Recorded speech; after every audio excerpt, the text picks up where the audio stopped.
Welcome to the Friday night meeting of Keep It Simple. It is now with great pleasure and much gratitude that I introduce Leslie S., who will be sharing on the topic of love, lust and sobriety. Leslie, over to you. Thank you so much. I'd like to thank Maya. I'd like to thank all of you who are hosting and co-hosting, all the hellos, and more importantly, all of the people in days. Wow, what a great adventure. Whether this is your first time here or you're just coming back, it's just a pleasure to see your face in here. And I really, really mean that. My name is Leslie Strange. I'm a recovering alcoholic and an addict.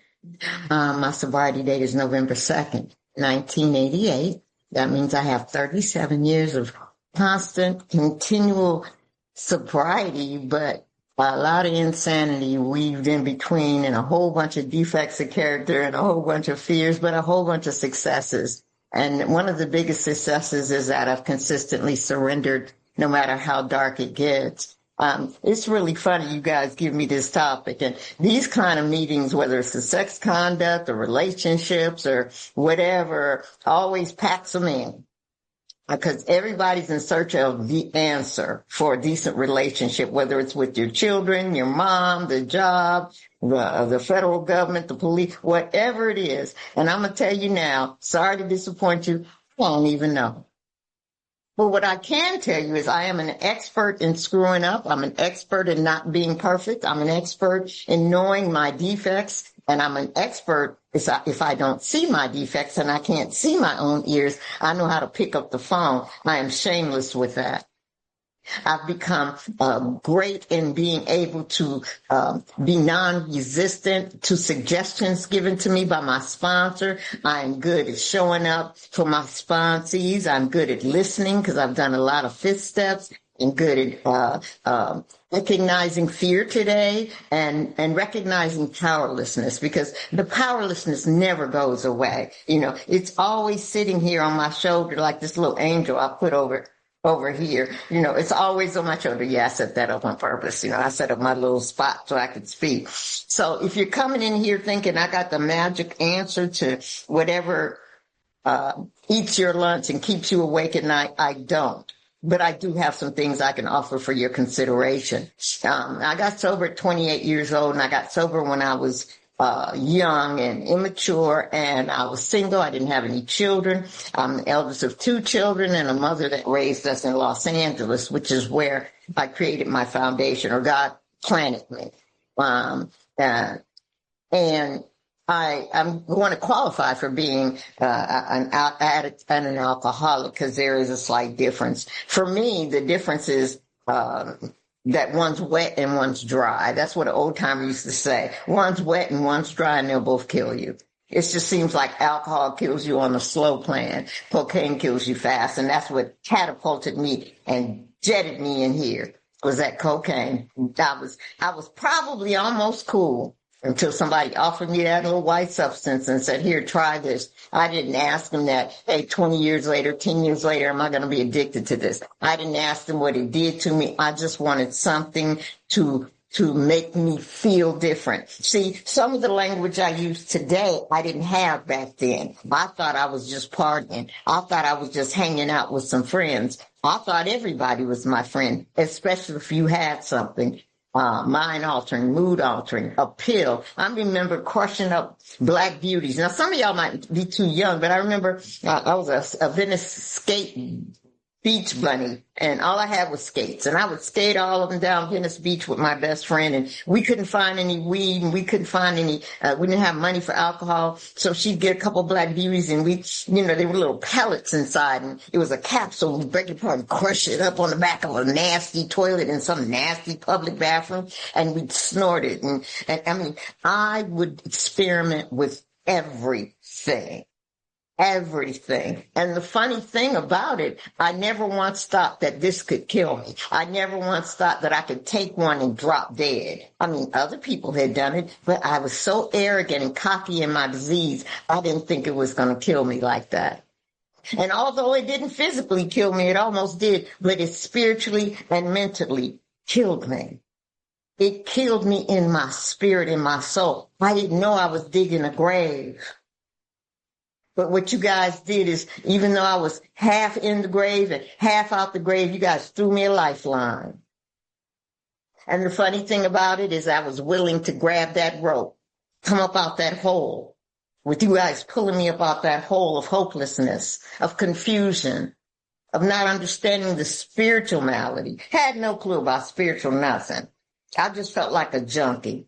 I drank alcohol if there was no weed, cocaine, pills, acid, mushrooms, what is that? I smoked opiated weed, you give me a pill, I don't even know what it was. You just, if I had the shakes from smoking cocaine all night or 2-3 days and there's nothing left and I wanted something to come down, a good old nasty malt liquor, Old English would bring it down. Old English will take paint off the wall. So I just wanted something to come down because I didn't like that after effect. You guys know that feeling of when there's none left.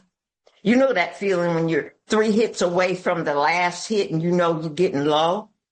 You know that feeling of when you've cleaned out all your utensils and burned it on the plate. Now I'm getting graphic a little bit, so I hope I don't trigger somebody. And if I do, maybe you haven't surrendered. I don't know. Maybe the obsession hasn't. I'm not meaning to do that. But I'm trying to show you my progression in this illness.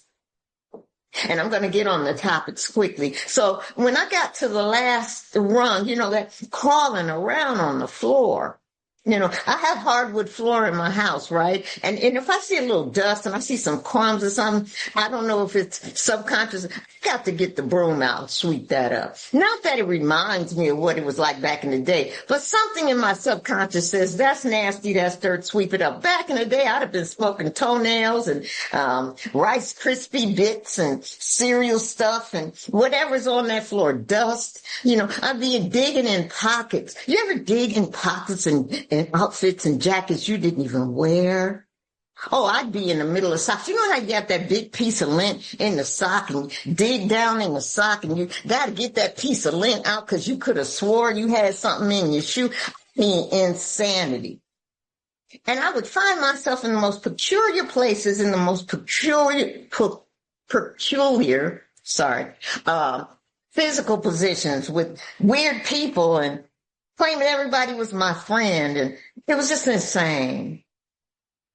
And I pray that I never forget what it was like. I pray that you never forget what it was like. Remember that last run. Remember how you felt. Please do.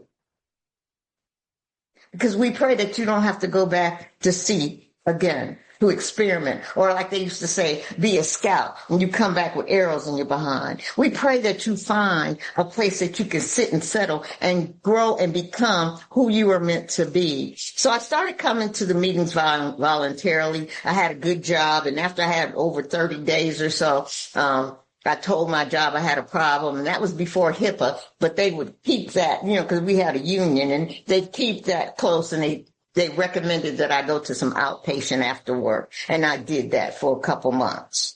But as far as going into a program, I was just sweetly reasonable. I had a well behind. I was tired. I was 80 pounds. My skin wasn't glowing. I was fit, I had braces on my teeth. I hadn't gone to the orthodontist. I'm 28. I'm supposed to be grown, having my own apartment, but it was a mess. I'd have stuff in the refrigerator that grew all kind of amoeba and protozoa on it. It was just nasty. And that's how I lived, even though I had my own place. So what I did is I decided to surrender and come in here. Now I'm going to fast forward and I'm going to get through some things, if I can get through some things with their permission and your patience. Talk about the subject love. Keep looking at the flyer. Talk about the subject love. You couldn't have told me I didn't love myself. You couldn't have told me that you couldn't have told me that the love that my mother gave me was the best she could do. Wasn't hearing all of that. She could do better. She knew better. That was the first image of God, is usually your parents. I mean, you look up to them. You expect them to provide and protect you. You expect them to love and nurture you, don't you?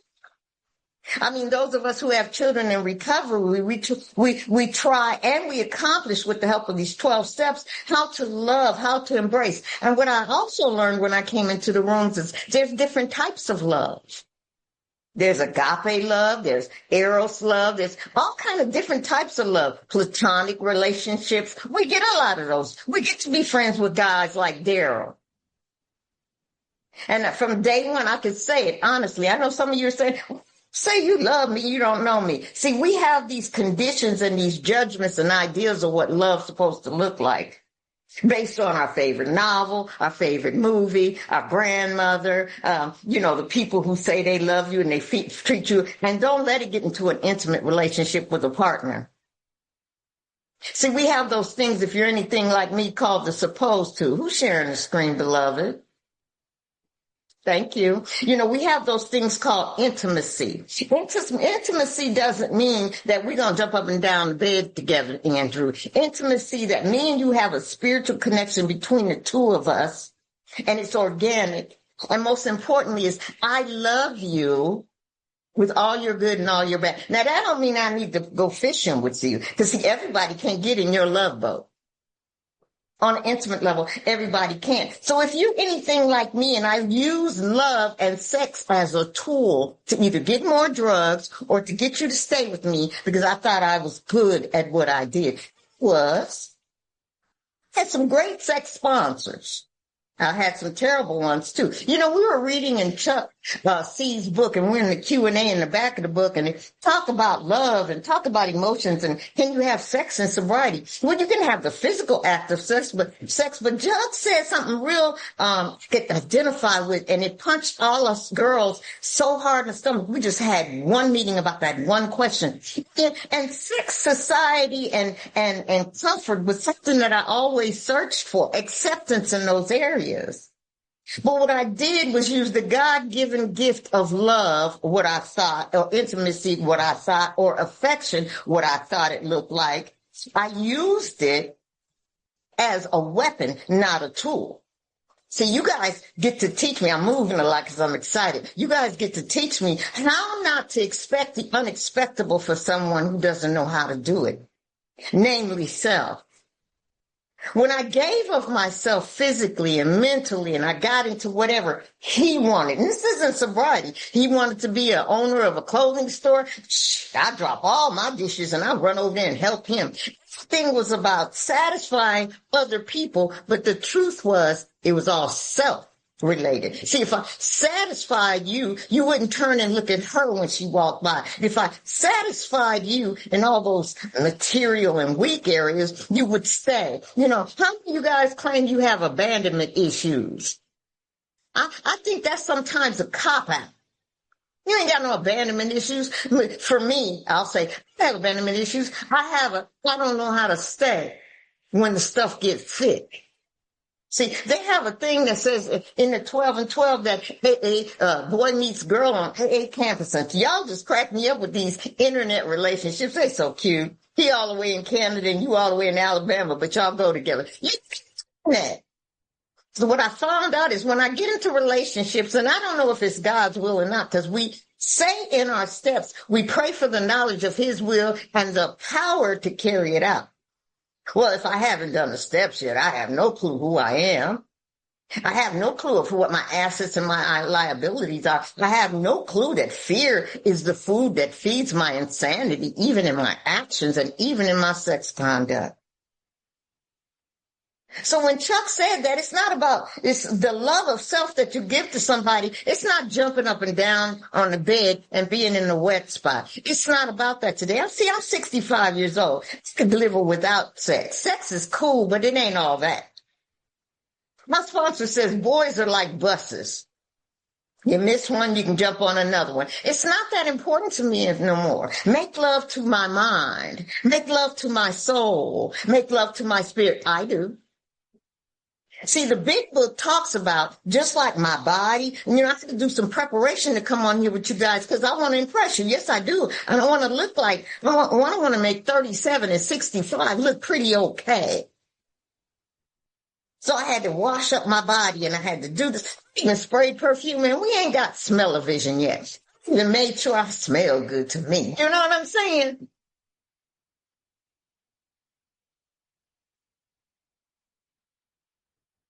So when Chuck said, it's not about doing it, rolling over, and going to sleep. It's not about, it's the romancing before the act. It is a selfless act. Now, I'm not that good because I got motives. I'm selfish and self-centered and self-seeking and self-pitying, and I can't divorce myself purely from self nor fear. Because anytime I act out on a defect, it's all based in fear. If I'm jealous, it's fear-based. If I'm envious, it's fear-based. If I have love, it's fear-based. Greed and glutton are two different things. Glutton is excessive use of food and drink. Greed is I got enough, but I got to get some more. And Chuck said something magical. He said, especially men. Now, I don't know if he was attacking y'all because he's a dude. I like the fact that a man recognizes what a man does because he's done it. And he shares that with you younger men in sobriety, you men who have been married. Some of you guys came in here with mates. I've been married twice. I'm good. I've had 2.5 billion boyfriends. But what it has done is it showed me. I got with one guy, and he didn't have a lot of time sober and stuff. And you know the amends I had to make to him, even though he left me for another woman or several women, the amends I had to make to him after I'd done several inventories, deep down, honest and brutal inventories in the midst of the pain of him leaving me. You know what I had to tell him? I am so sorry that I had expectations of you being somebody you were incapable of being. Oh. Now, he didn't get it, and it seemed insulting if he knew it, but no, I wanted him to be I done built this throne and this crown and all this stuff, and I set the court gesture in it. Because my decisions, it says, when I make decisions based on self, be hurt.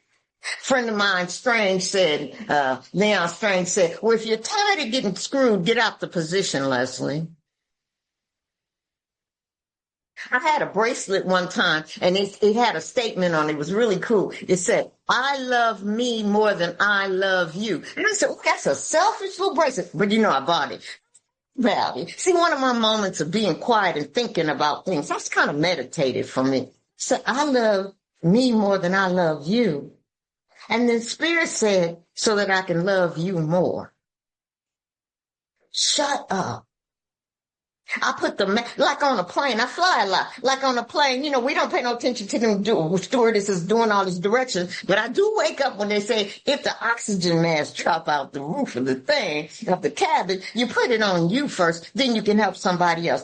If you guys have taught me how to glean through my defects, to see them, to walk with someone who's wiser than me, who can tell me, they won't tell me get out that relationship. I won't do that in spite of popular opinion. I don't do that. What I will do is present to you some questions to ask yourself. I use the Socratic method. For those of you who don't know, the Socratic method is offering a question back to you. When you ask me, well, should I stay with him? Well, what do you think you should do? Because, see, the big book tells us that we don't get into these hyper, oh, no, girl, that man, he got a reputation, and he do all doing that. Because if you do what I say and it doesn't work out, then I add to your list of blame. And you lose trust. I know my sponsor sat through an affair and a couple of other things, Betty T, when I was doing them. And not one time did she ever say, baby, I don't think that's a good idea. And when the hit the fan, my sponsor, Jackie, called in L.A., I was in Georgia by then, called Betty T and said, Betty, do we need to fly out to Atlanta? Betty said, no, baby, she's going to be okay. And Betty literally would sit on the phone with me out of love, compassion, understanding. Because she had been married 5 times and she had screwed up a whole bunch of relationships and she had manipulated. And she said, baby, I'm not the one to tell you what to do. I don't want you to be like me. I want you to be better than me. She said, so I can tell you what not to do. That's the best kind of advice ever. She said, because I did it. She used to say, but maybe you're different than me and you're young. You got time to hang on these long-term relationships and try to fight these fears and fight the defects and all this other stuff. She said, I ain't got time for that. I'm 60-something years old. This is back when she was way older. She said, I don't have time for that. I spot it. I see it. I do some work on it and I'm done. She used to say, baby, do everything that you can to stay in that relationship. And I'm talking intimate relationships. So we didn't do the back and forth, back and forth. Well, yeah, I did it. Back and forth. I like you. I don't like you. I don't want to be with you. I see somebody else. Oh, I don't see somebody else. I just want to be by myself. But in this 4 through 9 exercise, what we get to do is we get to look at our familiar behavior behind love. See, I had an idea what a love of a mother to a daughter was supposed to look like. And my mother didn't match up to none of that. She wasn't Claire Huxtable. She wasn't some of the women of the day, Diane Carroll, I think it was. Some of the other black women that were actresses in movies. I watched too many movies, as you can see behind me. I watched too many movies. And I'm like, I'd see friends and their mother would hug them, put their heads in their lap and pamper them and pet them. And I'd be looking over my mama and we ain't said I love you or touched or talked in 4-5 days. What? But what I did learn much later on, when my mother became ill with Alzheimer's, I learned how to forgive her and not just make amends to her. Forgiveness is a key functional tool to prove that it's unconditional love. It's hard. It's hard. I had a meltdown the other day. It's hard to always be that, take the high road and do the things in the 11th step that they say about love. We don't shoot our wounded, and forgiveness. And in the 11th step prayer principles, love the unlovable, give hope to the hopeless, give light to the dark, and all that good shit. Well, what I've learned today, instead of being a battery of love where you can plug in and you can vampire drain me, I can unplug and just be a lighthouse. Because everything that I tried every imaginable remedy. Y'all trying to get that love back from them kids. You've been sober a couple 24 hours. You want the whole world to stand up and applaud you. We the only people that's going to be happy that you ain't stealing stuff no more. Just because you sober don't mean you done screwed over people. Now all of a sudden you wondering why your mama half talks to you. And when she talks to you, she talks like to you like you're an active drug addict. And then we get insulted. No. Sometimes you may never get that love back. But what I found in the rooms about love in this room is that love is a verb. It's an action. And like, my sponsor and I talk about a lot of things. Love, there's only 2 things. We do stuff out of love or we do stuff out of fear. Well, you'd be saying, well, what about hate? Hate is resentment, and resentment is anger, and anger is fear-driven. Fear is still all up in there. I've learned how to love people and love guys and hang up with guys and not have to give you something. My private parts are more than a cheeseburger or a meal. See, if you suffer from low self-esteem and low self-worth and all those things, if you doing these processes and you start getting out of self, suddenly confidence, God confidence, will start seeping in, and you stop selling yourself cheaply or robbing yourself. That's what Chuck said. He said it's self-robbery if I lay down with you and I feel forced to have sex with you. See, there's something in the way that I maneuver. I feel like I'm obligated. I have to do these things. I don't have to do nothing if I don't want to. But fear drives me back into that every time. I'm going to talk about lust, which is one of the 7 deadly sins. We can have the lust for a career. We can have the lust for money. We can have the lust for food and sugar. And we can have the lust for other people's stuff, other people's husbands and wives. We can lust for that. But the funny thing about lust and all of the 7 deadly sins is they're all features that are representative of a hole in my soul. See, I use those 7 deadly sins, fear-driven, because, see, the big book told me that I suffer from delusion and illusion, and I can't differentiate what's true and what's false without a drink, baby. So on something, I'm even more delusional. Seeing and hearing things that aren't there. How many times have I been in the middle of lust and then I like him so much, but he ain't saying the right stuff, or he ain't committing to a relationship, or he ain't doing something like that, and then I'm in some kind of delusion and I'm not even drunk? And then I have the audacity to say he's sending mixed signals. No, he's not. Your brain is mixed. Because where does my disease center, Leslie? In my thinking. So I start creating a scenario and writing a love story like Romeo and Juliet, and then nothing is even there. I make myself die and fall on the sword. Oh my, I'm so dramatic. But it's something that the big book, the 12 and 12 says, we are children of chaos. And sometimes I can be at peace and 7 deadlies will jump up Andrew and they'll say, hey, why don't you go over there? You saw how she was looking at you. There's all these squares. There's 97 folks on these squares. And I swear up and down, somebody's flirting with me. Illusion.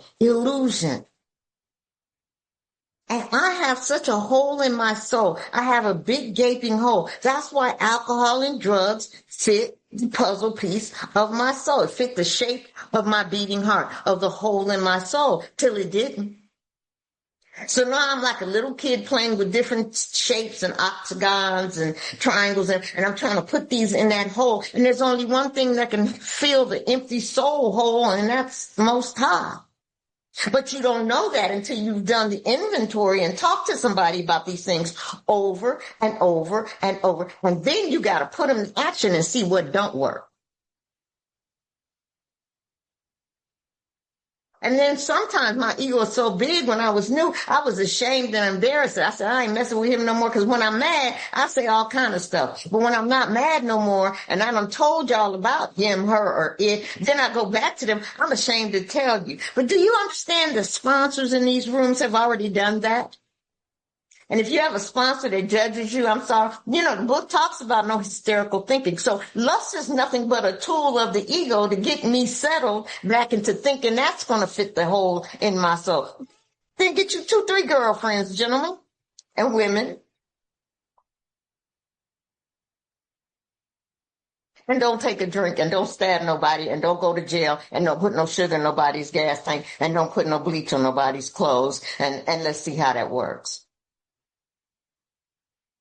You know, I come into the room and I'm thinking I hit that bottle for alcohol and drugs. I come into the room and found out that was just the tip of the iceberg. You tricked me. I didn't know that I had to do some work like this for the rest of my life, looking at my sex conduct, my society interaction with people. I can't get along with nobody because I'm lusting after that job. I'm lusting after that raise. I'm lusting after money, property, and prestige traditions. I'm lusting after that stuff. And the more that I work on those defects, that defects of lust, having enough greed and glutton, having enough and wanting more. I have the disease of some more, not more, no R-E people. I want some more. See, my incessant demands, my lust for power, through my sexual prowess, it may work. Well, my sponsor says something, it might be a little insulting and a little fronting for some of you guys, but she said, baby, there's always one cuter, younger, tighter, and prettier than you. So my stuff don't shoot out golden tickets like Willy Wonka's chocolate factory. Oh, I'd like to think I had that kind of power, but that power, even if it does work, is dangerous. Now you got stalkers.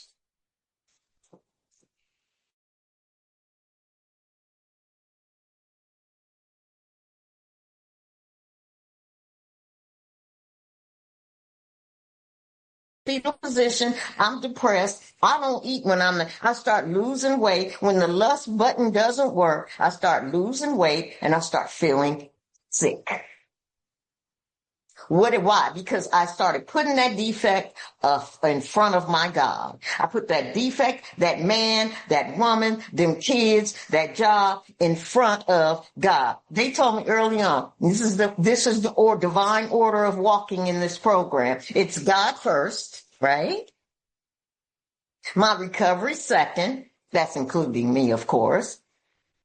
And then anything else after that. But be mindful that anything else after that, make sure that it doesn't creep up the ladder and move God out the way. Oh, go on and do it, because you'll see. And if you have a sponsor like I am, and I really truly care about your not that I don't do with everybody, but some of y'all work so hard and we work so hard together. Yes, I'm selfish. I have a motive. I done poured all this blood and water and blood, sweat, and tears into you, and now I start to see you slipping. out of the boat. First, it starts with one leg. You put your hand in the water. We just got off Titanic. We're in a boat. You put your hand in the water. You get your relationship. I applaud you. And all you're telling me is all the beautiful things about this person. But tea bags only work in hot water. So how is your character when the representative leaves the building? What are your principles when the representative is gone from that person? And if you've elevated your vibrational energy from 432 megahertz, you can look that up. And if you've elevated, why haven't you let go? What are you afraid of? I say that to myself. Where's my trust in God? Now I become agnostic in the area. Oh, God, I got this part. It talks about the defects. They're spiritual whack-a-mole. Once you get rid of this, then here comes lust. Once you get rid of lust, and then here comes jealousy and envy. Once you get rid of it's constant. But I'm glad for these defects because it keeps me on my toes. It keeps me on my toes because I can be a beast separate. I can be right in the boat with God and still be a beast. I'm just built human like that. It's not relegated to just us alcoholics and addicts. It's a world problem. It's a human condition. We just deal with our conditions differently. We try to kill ourselves on a slow installment plan. But the beautiful thing is we had some founders who saw defects and shortcomings, and especially Bill. That's why I love that 12 and 12, because he talks about, he breaks that thing down. So there goes love. There goes lust. Just another puzzle to try to remove God, edging God out, as they say. Ego likes for me to lust something because it takes my attention off the prize. Betty used to always tell me, baby, keep your eye on the prize. I knew what the prize was. Keep your eyes looking to the hills from whence cometh your help. Yes, I did. I said cometh. If you don't like it, put me in column 1. It sounds religious, but it's just real. So when we fail and we fail miserably, I hope you got some people, some fire extinguishers and some rescue people around you that'll pick you up and say, baby, I know this hurts and I'm sorry you had to go through that. You get to have a pity party, but we can't stay there long. I've had plenty pity parties. Had one husband and moved to Germany with him, and he turned out to be a wife beater. And then I had another one that he had his own issues. He's in the fellowship. He's a good guy with good friends, because not only have I made amends to them, especially the second husband, I had to learn to forgive him. I didn't know that forgiveness was a part of the 9th step. I just thought I'd go up to you, tell you what I did wrong to you, let you say what you got to say and walk. Now when I walk away, I got the residue, because now you may have said some stuff to hurt my feelings in the midst of my loving you and lusting on you, you know what I'm saying? And I see that, and then I'm left with that, and then I look up and you're back on my inventory again.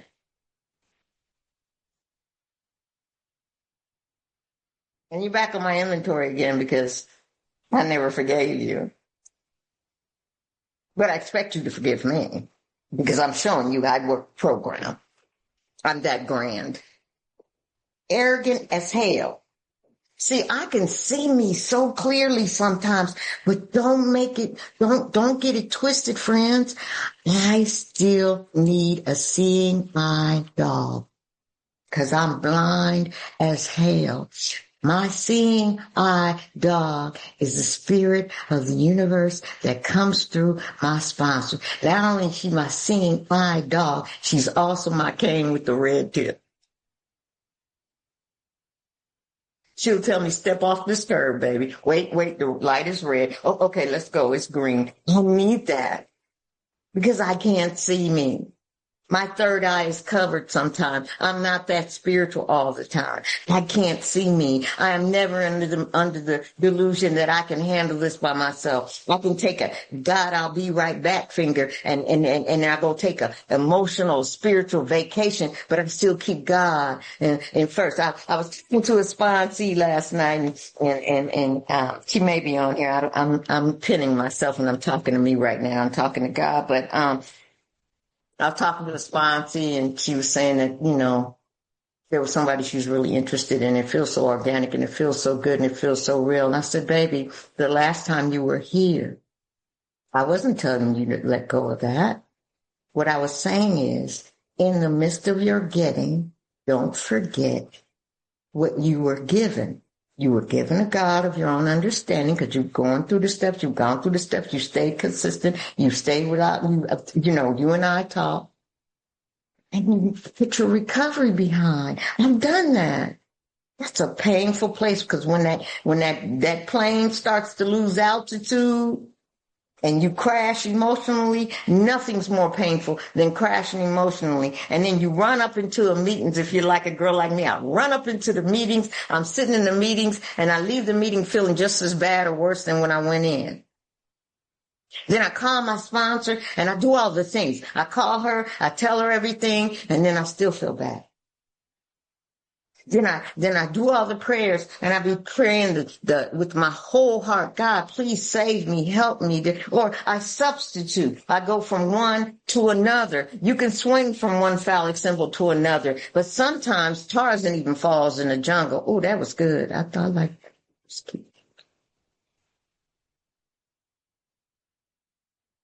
So I'm going to get to the last subject, and it's that letting go.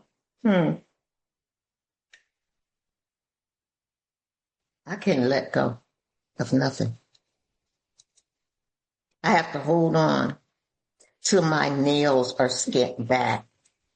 I have to hold on, even if it's bad for me, to get the lesson.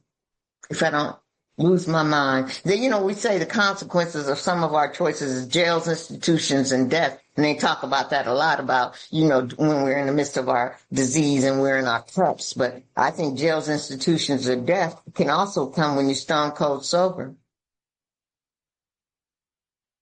I've seen it. That they're crawling out of their skin because they're trying to make themselves let go. I can't stop my defects and I can't stay stopped from anything until I'm plugged into a power. And if I can't plug into a power directly because I don't have a direct connection sometimes, I'll go on ahead and use that extension cord and that power strip. Tell you something about the power strip analogy that I've always used. I'm looking at a power strip right now, and they also call them surge protectors. It's off the top. Surge protectors. You know what surge protectors are for me? My ego overriding the universal laws of the spirit. My selfishness and self-centeredness. My surge protector is prayer, meditation, all of the things. But the coldest part about the surge protector, it works and I don't even know it's protecting me from the surges that come through. I'm in Atlanta and it look like it's tornado weather because it's real warm, but it's kind of gloomy. The surge protectors and all these things in my house can protect each other protect my house from being hit. So when you do the foundational stuff, I think that protects you from incoming. And sometimes letting go is not because you said you let go. It's because grace helps you let go. I can't buy grace. I can't sexualize grace. I can't invest in grace. I can't Elon Musk into grace with trillions of dollars. Grace is something that God's been giving me all along, even in the midst of my lust, even in the midst of my holding on when it was time to let go. even in the midst of this defect is not working for me, and I don't know why it is I keep going back to it. Why is I keep doing the same thing over and over again, knowing the results? What is that about? Sometimes they say, I was thinking about the phrase when I was newer on, under 10 years, let go and let God. And let go and let God. And that's the last topic I'll talk about. Let go and let God. To me, there's like either a comma or something between the letting go and the letting God. And my defects are subject to dismissal, just like my drinking and using was. I got to hit a bottom in those too. So when I'm coming in here, I'm thinking that once I get here in the promises and I do all this stuff, that I'll have less trials and I'll have less stuff coming up. But what happens is I'm here to hit more bottoms. I'm here to do a series of startovers. Life is not a continuum like I thought. Like when I'm binge watching, I'm in the second season. I'm in the third season. I'm on the second season, 4th episode. It keeps going till it gets to the end. Life's not like that. I didn't know that. Nobody told me that. It's a series of startups and start overs. And sometimes you got to slam dunk face down on the cement on a defect. Another one bites the dust. There's a bridge between letting go and letting God. And what I think that is surrender. I think it's willingness to let go, even though you ain't did nothing with it. Surrender to let God. Ooh, I just made that up. So it's willingness to let go and surrender to let God. And bam, you got a beautiful. And then you can relapse on them. How about that? I sound so hopeful, don't I? But all that being said, and I'll wrap it up with this. It doesn't matter what path you take, as long as the journey is walking arm in arm with someone else who's just as defected, just as bad a relationship, just as horrible and swearing and having resolutions, I'm not doing this again, just as bad as thinking, drinking, and thinking drugs, but you didn't take it. Just walk with somebody. Get you a seeing-eye dog. And don't let it be God, because if you're anything like me, I'm delusional, so I think what's coming from God is just my errant nonsense in my head. 5th step 12 and 12, read that. They tell you why you run stuff past another person. Because I'm so green and I'm such a novice in spiritual areas that even at 37, I still need to have somebody check me. Somebody I respect, though. Because everybody can't check me. That's not arrogance. That's fact for me. I can't check everybody. I've done it, made mistakes, got back up and says, oops, my bad, made amends and kept moving. Now, what they do with it is on them. So in all of this, I pray that you come to understand that no matter how good it gets, you ask God to give you strength and a reminder was sufficient for us the pain, suffering, and humiliation of a day, a month ago in all areas of my life. And hopefully I won't have to repeat it. Or if I'm doing it, I won't stay as long. That's why we say progress, not perfection. So I don't know if I told you anything, but I think you heard something. So I believe that in this spirit, in this lifetime. Peace is about not everybody and everything in your life being perfect, but peace is about tornadoes and storms and all this stuff going on. And you and your soul is at peace. It is good and it is all well with my soul. Thank you for listening. I love you more than bacon, and have a good weekend.